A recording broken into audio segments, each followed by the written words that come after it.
I wanted to find the best streaming app that is not expensive and that does not require you to pay a monthly fee. And these are the ones that I checked out.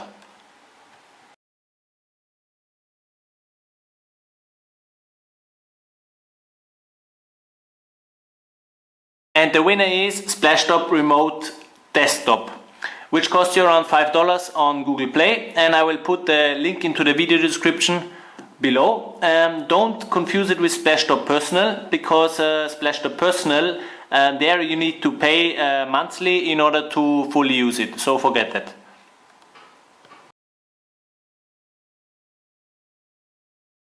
You can stream anything that is shown on your computer to the Samsung Galaxy Beam projector smartphone. Like videos with sound, websites, audio files, games. I will do a separate video about that. The only bad thing is that until now you cannot transfer files from your computer to the Beam or vice versa. But there is the app Teamviewer that can do that, and I will put a link into the video description, and I will do a separate video about Teamviewer. Splashtop Remote Desktop is perfect for the Samsung Galaxy Beam projector smartphone, because you can access your home or work computer from anywhere in the world. So let's say you have a movie on the home computer and you're on holidays wanting to watch this movie on the projector. Now you can do that. Splashtop Remote Desktop works not only on your home Wi-Fi, it also works on any external Wi-Fi and over 3G. So keep in mind that you need a decent computer to stream lag-free. And I recommend Windows 7 or Windows 8. Now if you want to stream your browser from the computer to the projector, I recommend the Midori browser. I will put the link of that browser into the video description below. And you can also use Google Chrome. When it comes to video or movie streaming, I recommend the VLC player. And because this one in my tests was lag-free. So first thing you want to do is you want to download the Splashtop streamer to your computer. You need to open a browser. You type in splashtop.com and you click on download streamer. It will usually download automatically. If it doesn't, you can click here. If you have a Mac or Linux, click on those two.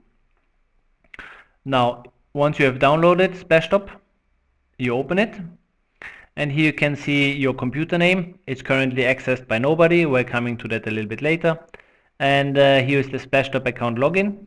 If you don't have a Splashtop account, just create one by clicking here. I already have one, so I'm going to log in. Now at set this you can leave as it is disabled, because I think you need to pay for that feature and it's not really important at the moment. At settings you have the enable auto launch. That means Splashtop will start up once your computer starts up. You can enable this if you want. Sound, this for example is useful when you stream a movie from your computer to your phone. You only want that the sound goes to the phone, so I suggest you to enable this box. You can change the sleep settings, and here you can improve the product. I don't tick this box, so you can leave it. At security, you can set the Windows password. This I don't need, but this I suggest you to do a security code. Here you create the security code, and here you confirm the security code. And this code is also needed if you access the Splashtop app with the Splashtop from your laptop, so that's important.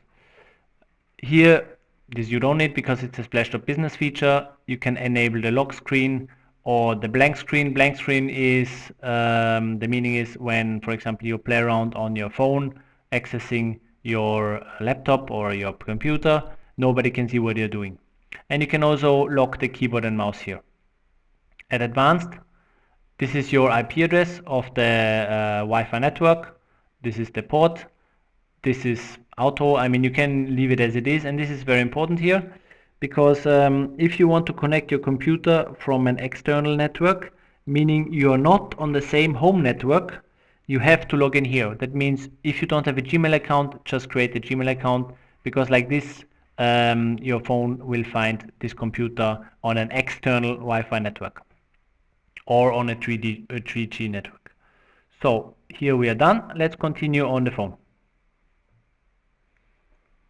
So let's do this here. Let's open the Splashtop Stream app. So it's this one. You need the Splashtop Remote. It's not the Splashtop Personal. Keep that in mind. I already mentioned it a couple of times. So let's open it. Now it will find if you have Splashtop running on your computer, as I have at the moment. It will automatically find your computer. That's why it's written here, found automatically. And you can also refresh it here. Sorry. If it doesn't find it, you just click on this icon and it will search for the computers. But as it already found it, well, I don't need to do that. So let's go through the app. You click on here for editing the details, so the computer name, the security code. The security code is the one that I mentioned on the app itself, on the program, which is in the security section. You can see create security code, so that's the same code that you have to type in here. If you click on advanced, you can change the resolution. I suggest you to keep it as it is. So let's go out from here, let's click on done. If you want to add another connection, you would click on the plus up there. Here you can type in the computer name, the IP address. The IP address is the one which is shown in advanced up there. And the security code you can type in here if you want to add that manually. What else we have? What did I change here? Stick. No. Wait. Edit. You can edit it here as well. Let me put this away. This. Okay. Now, if you go down here and you go on settings, you have those settings. This is one of the most important ones, Internet Discovery, because here you have to log in with your Gmail account. So if you are on an external network, you have to log in here, because you're also logged in on the Splashtop program on the computer, and that's why it will find your computer on an external or outside Wi-Fi network or on a 3G network. Okay, so here you have some other options. Show hint screen. This is the welcome screen that comes up. If you want it to show up, you can tick the box. I will come to that in a second. And you have the other features here. And let's go out here. What else is there? Yeah, you can also, beside clicking on the plus, you can also add it here. It's all the same. Now let's connect and I show you how it works. If you did not type in the security code, it will ask you at the first time to type in the security code. Okay, so but you can enable an option to save the security code, so you don't need to type it in every time you log in. And here we are connected with the computer. As you can see here, it will say up there, it will say accessed by Android. There will be a pop-up down here and connected to Android. So now we have the laptop on the phone. Here are the hints that what I mentioned before. You can show them or not. So let's go through the menu quickly. You can scroll with your thumb up or down. Then if you tap here, you have the options. So this is the help options, the hint again. These are the help options. Let's tap again. Here you can change to smooth or sharp. I suggest to remain at sharp because well, it's better. Now let's tap again. This one is the mouse button. Those are the mouse buttons, the left and the right click. If you want to go out, you have to tap again. This is for scrolling. If you have a page, website, whatever, if you want to scroll up or down, you can use it like this. Let's take it off. Then if you have a second screen connected to your computer or your laptop, you would tap here, so you change to that screen. This, well, I don't have a second one. I only have my laptop screen, so I don't really need this. And here is the keyboard, which pops up here and up here, and you have you can remove it when you tap here again. Okay, so I think it's pretty straightforward. If you want to tap on something, let's say open something, you have to tap once. Okay, so you can't really drag the mouse around. So now what we're gonna do, I'm going to test this. I'm going to open a video from my computer, and we're going to play it on the phone on the projector, but for that I need to turn off the lights. Okay, see you soon. Alright guys, this is my setup. Here is the phone with the projector on. Let's put this back there. This is my computer with a SPLASHTOP installed and streaming, and this is the whole setup. And now what I'm going to do, I'm going to turn on a video so you can see that it really works. By the way, I mentioned before that you have to tap once to open something. No, you have to tap twice actually. So let's tap twice. Let's open the video. Let's flip it. As I said, VLC is the best one that you can choose. And you have to first actually put it on full screen. Sorry, you have to put it on the big screen because then the frame will be better. And then you just double tap. Okay, and then you can move it. And we have the sound as well. In the beginning it will lag, as you saw, a bit, but afterwards it will be all fine.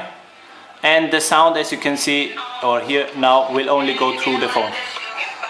And that's how it all looks.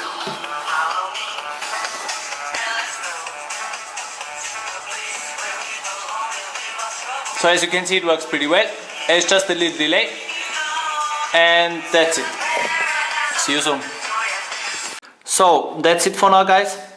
Streaming is a fantastic and it's a huge subject.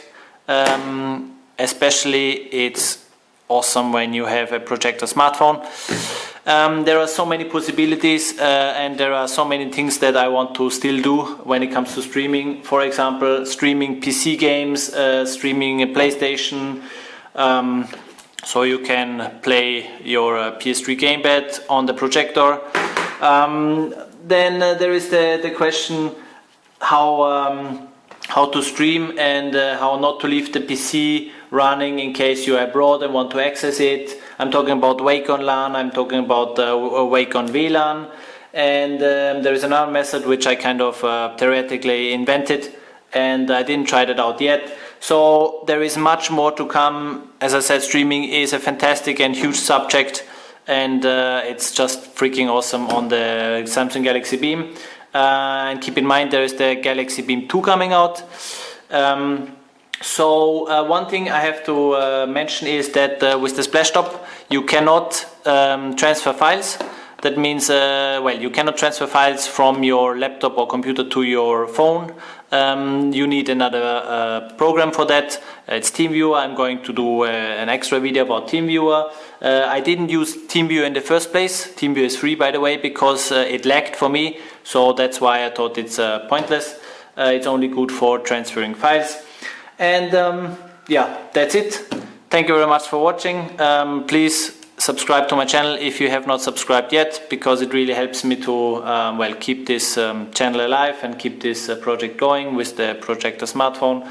And ich spreche Deutsch, je parle aussi français, so you can ask your questions in a language if you want in the video, in the comment box below. And as always, I put all the information that I gather about anything when it comes to streaming of SPLASHTOP. I'm going to put it into the video description. Yeah, and streaming is also great if you want to not disturb anybody. For example, you can also use the thing which I'm playing around here, the XMI Mini. You can connect it with your phone if you don't like the speakers of the phone, or you just use headphones like those stylish piece of headphones. I think I might do an extra video review on another channel which I plan to do.